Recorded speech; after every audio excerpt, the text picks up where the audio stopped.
So magandang araw mga kababayan, and this is Divine PH, and meron nga po akong good news sa inyo. Itong good news po na ito, hindi po ito kwento lang, hindi po ito gawa-gawa lang. So meron po tayong sources nito.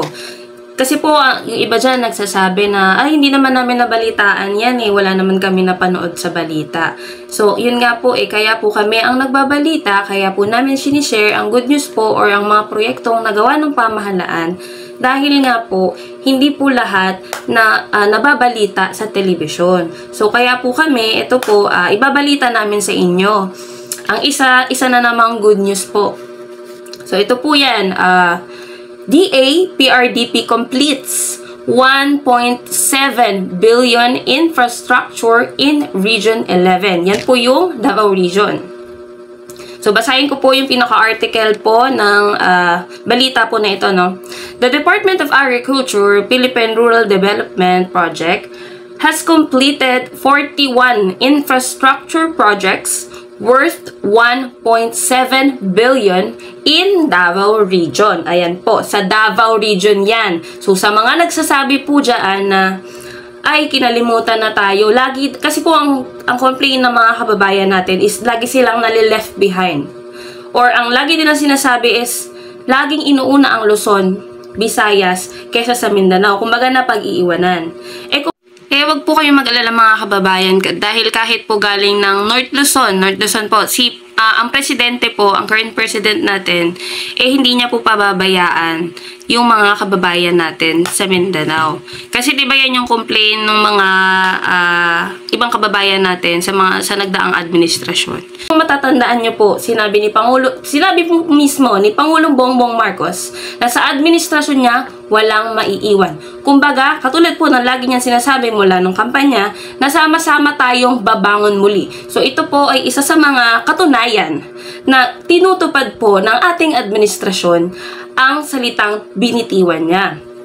So, i-continue ko muna po PRDP Projects Director and current DA Regional Director Abel James Montegudo said, the completed project includes farm-to-market roads. Kung natatandaan nyo po, yung farm-to-market roads, nagbigay po ng update dyan si PBBM, yung completion po about dyan nung January 8, na 51% nga po ng farm-to-market roads, completed na, yung 51%.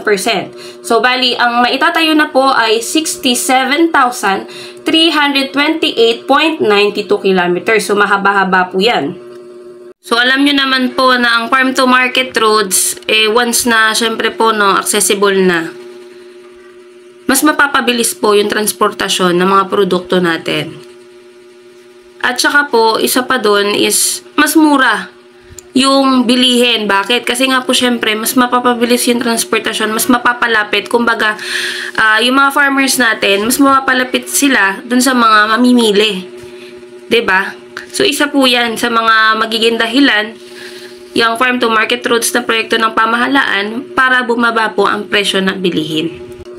So, meron, ito pa po, potable water system, warehouse and other production facilities. So, kagaya nga po ng ginagawa ng administrasyon ni President Marcos, pati po ng Department of Agriculture, kung matatandaan nyo po ng mga nakaraan, marami na pong mga probinsya ang napuntahan ni President Bongbong Marcos kasama ng Department of Agriculture para po ibigay po sa mga beneficiaries natin, hindi lamang po yung mga e-titles. Kung matatandaan nyo po, nagbigay din po sila ng mga makinarya na makakatulong po para po mas maging advanced, kasi para makasabay na tayo ngayon sa teknolohiya, kasi nga po medyo aminin naman natin talaga na medyo na-late tayo kasi modern na po So, kaya po yan pinukosa ni President Bongbong Marcos, kasi kung matatandaan nyo po, siya po yung tumayong sekretary. Siguro po kasi nung time na yon is wala pa siyang nakikitang mag-fit sa trabaho na yon at magagawa yung responsibilidad or yung gusto niya talagang mangyari sa agriculture. So, di ba po nakita nyo naman na nung mga nagdaang araw, nagpunta po sila sa iba't ibang probinsya at namahagi po sila ng mga makinarya na makakatulong po sa ating mga magsasaka para mas mabilis po yung pagtatrabaho nila. Kasi nga po modern na tayo para makasabay na tayo. So, yun po, Nagbigay po si PBBM ng iba't ibang makinarya sa mga kababayan natin na magsasaka para po makatulong syempre sa kanila sa hanap buhay nila. So ituloy ko lang po. There will be more big ticket projects to come, especially since we now have the PRDP scale up. Another flagship project, may panibago pong flagship project, will be focusing on clustering and fostering the development of commodity hubs. Narinig niyo po yan na may panibago pong flagship project na gagawin dyan po sa Region 11. Promising a substantial impact on our top priority commodities.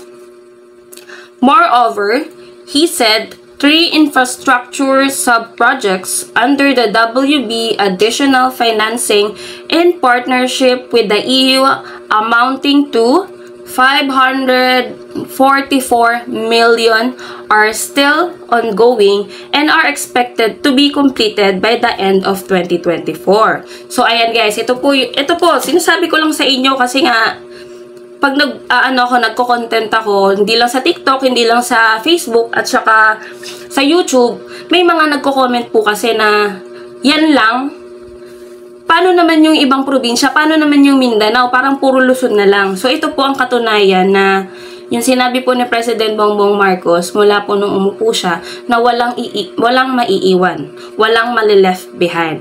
So, ito po yung katunayan, no, na, ginagawa po ng pamahalaan ang lahat para po sa ating bansa. Hindi lamang sa Luzon, hindi lamang sa Visayas, syempre pati sa Mindanao.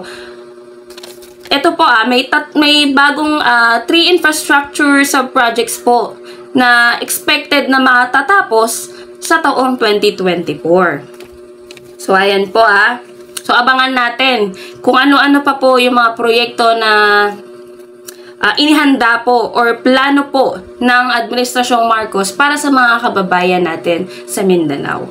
So yun lamang po and maraming salamat po sa inyong lahat.